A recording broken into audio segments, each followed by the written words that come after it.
Okay, welcome back to part 2 of the Fistful of Toes 3, a bridge too far scenario. So if you haven't watched part 1, I'd recommend watching that just to get a good idea of what's going on. But just a quick recap, the paratroopers, the whole regiment reinforced with probably like a battalion of glider troops, have predominantly landed all in here between these two bridges and a little company on the far side there. They pretty much dominated the area. There's still some pretty stern pockets of German troops, but they did very well in the first turn and after the landing. So now it's the Germans' turn. So because it's me playing this all by myself, to just kind of make it interesting, the Germans do have some reinforcements.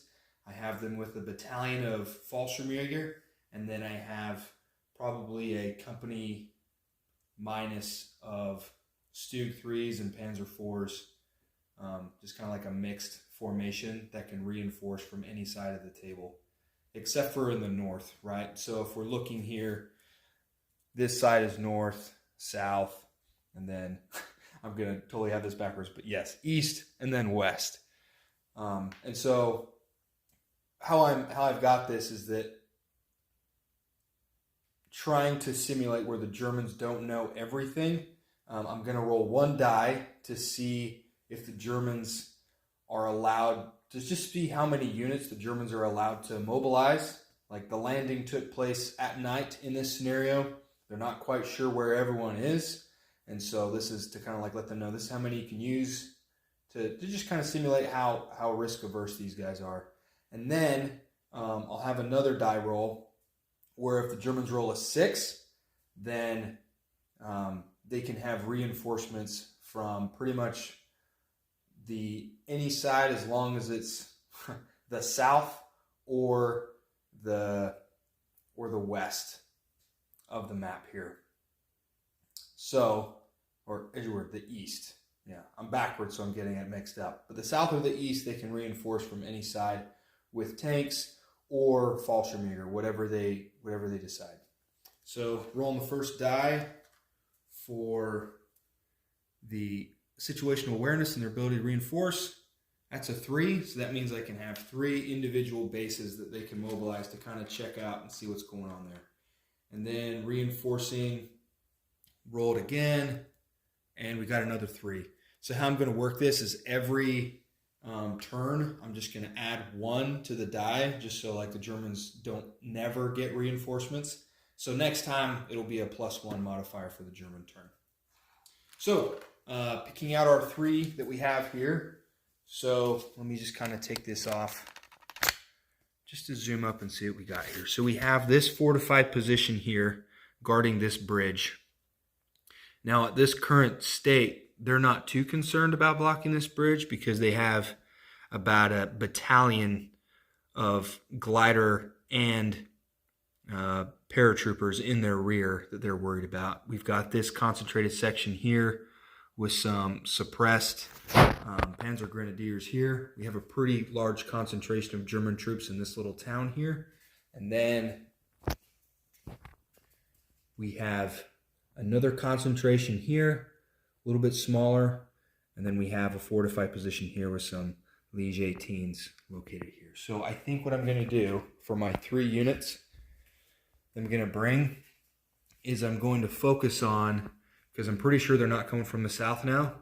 So I have these Panthers, this Panzer Grenadier platoon, and this Panzer Grenadier platoon are going to begin moving up to engage these troops here. So that's how I'm going to use those formations. So I'll go ahead and move those. Now with these Panzer Grenadiers, you'll notice that I put the troops actually with the SDKFZs here. I don't know, there's probably a better way to say that. And so how I'm running this is the troops will automatically have to take 2 on their movement, and so will the vehicles to actually load, and then they'll have to spend another 2 points once they drop off. And then I'll just put a little marker on it to just say, hey, troops are loaded in the back. And then if there's no marker, then we're just assuming that there's nothing loaded in the back and they're dismounted. So I'll go ahead and move those, and then we will continue with the scenario. All right, so my apologies. I did lie about that last one. So this here is a Panzer Grenadier 81's platoon. And so before I move anything, I have to declare all of my artillery that I want to use, right? This is the only one that is really in the area and that I'm saying can really observe anything, saying that they're going to get their observation from this unit here, right? So because the observer is suppressed, what I'm going to do is I'm going to just make a slight modification to the accuracy roll. I'm just going to add 1 to it. So originally that accuracy was about 4. In this scenario, it's going to be a 5+ to actually hit. Obviously, just because these guys are getting shot at, their range estimation is not going to be as accurate as otherwise. So let me go grab a dice and we'll figure this out. Okay, so because this is an organic mortar system, I literally just have to roll basically a 2 or higher to get it. And I rolled a 2. So they are available. They're hearing the gunshots. They're ready and prepped. You got the guys zeroing out the bubbles and everything there. So now we need to check our actual accuracy. So I got to roll a 5+, and I rolled a 6. So that means that, move over here, got these little suppressing marks here. So mortars have impacted on both of those platoons. So now 81s have a fire index of 3. And because it is accurate and they're in the open, it's not reduced or anything, what that means with a fire index of 3, they will definitely be suppressed. But if I get a 6+, then they're going to have to take a quality check. So irregardless, they're both going to be suppressed. So I'll go ahead and roll, and it's a 6. So what this means, that's a real lucky hit for the Germans there.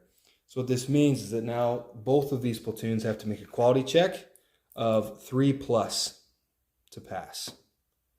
First platoon gets a 4. Second platoon gets a 2. So unfortunately, that wasn't even a platoon. This was a battery here. So this battery, located with the 81's gliders, is now decimated, unable to perform any missions. Their equipment's all bought up, and they're unable to do anything. So they're gone. And then if we can just grab one of our suppressing markers, I have orange. You can see that here, orange for indirect fire suppression, and stick that right there on those troops. And that concludes the Germans' indirect fire phase. And so now they can conduct the movement phase. So now for real, I'm going to turn off the camera, move everything, and we'll see what happens from there. Okay, so now that I've moved everyone, so we had these 2 platoons that were once located in this little town. They've moved up. Because these ones are off the road, they can move 3 inches, and they've now unloaded.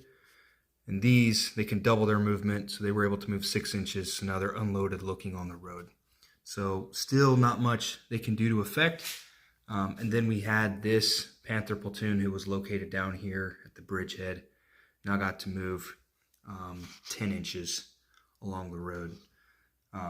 Just because on the road you get to double your movement points if you are tracked, and you get to quadruple it if you have wheels. So they can't really affect anything, but they're in a good position to do something a little bit later. So what we're going to work on now is pretty much looking at moving these units here. So this tank unit is just going to pivot on this side. This is the primary threat here. We already have these 2 platoons dug in. We have this unit here, one of those Pack 36s. They're going to pivot. These Liege 18s up here, they're going to pivot. This platoon, because I know they're just coming up here, they're going to come up in here and take cover in this light brush. In the rules, it has it to where if the unit is just on the edge, then everyone can see them. However, I don't know.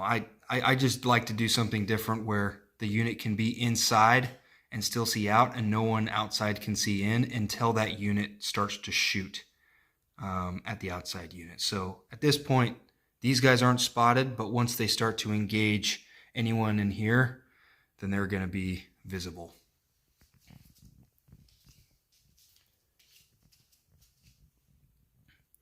With these guys here, we have these guys in this building, so they're able to look over here. Probably should have done a close combat with them, but that's too late for that now.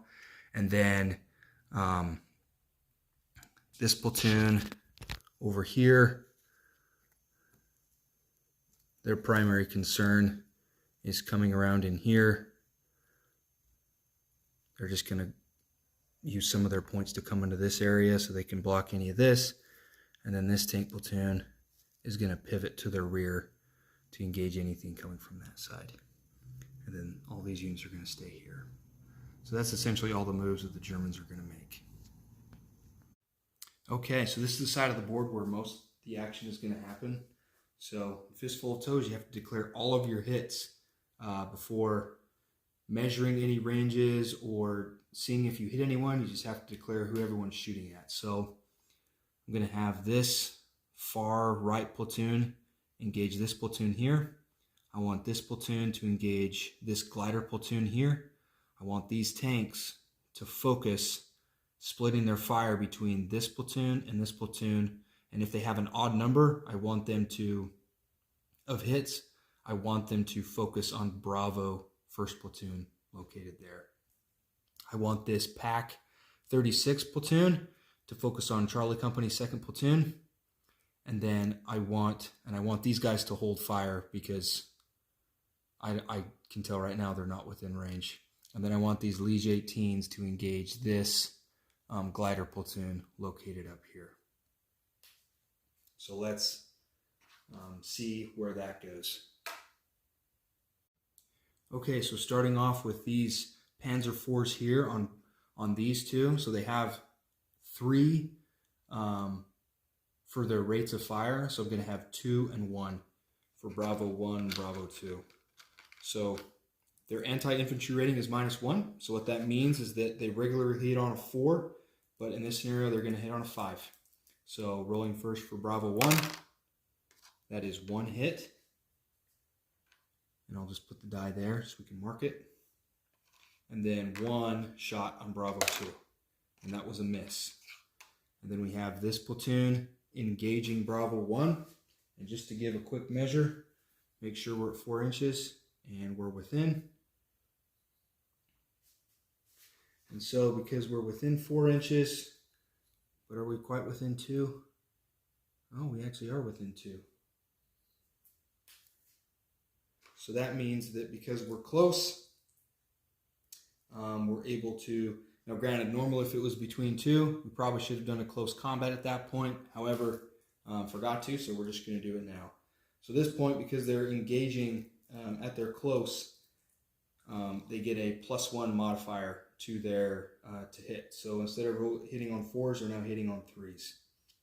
So general infantry have an anti-infantry of +1 already and a rate of fire of 2. So that means they only have to roll a 2 in order to hit. And they hit him once. Once here. Okay, what else did I call out? I call it the Pack 36. Pack 36 has a rate of fire of 3 and a range of 8. So they're within range of that platoon. I'm going to roll 3 dice. They are hitting on 4s, and they hit once. 1-6 here. Okay, and then with this Liege 18 engaging, see if I need to spin this a little bit. this Liege 18 engaging this platoon here. The Liege 18 has, see if I can find on my thing here.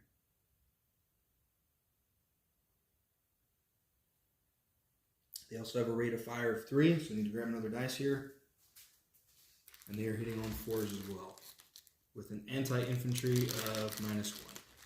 So they're hitting on 5s, rate of fire of 3, and there are no hits on any of that platoon.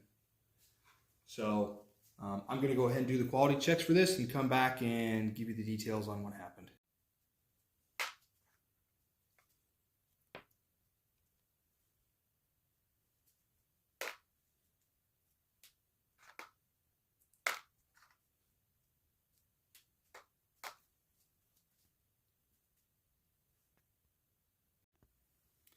Okay, so I sped that up pretty good, but essentially we had good hits, but good discipline on Bravo 1st Platoon.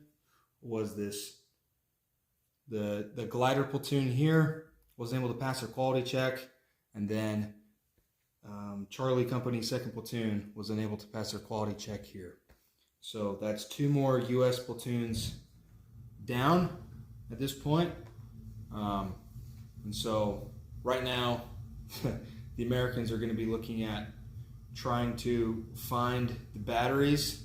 I think they have 1 more now they have to eliminate to try to see if they can get their armored reinforcements from the north, and then try to shore up their positions, probably focusing on the towns and the bridges to make sure that the armor can support them, and then probably getting away from more of the fortified positions.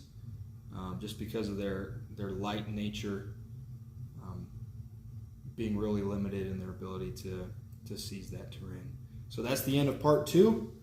And for the next turn, it'll be back to the Americans, and we'll see if they can meet their mission. Thanks for watching.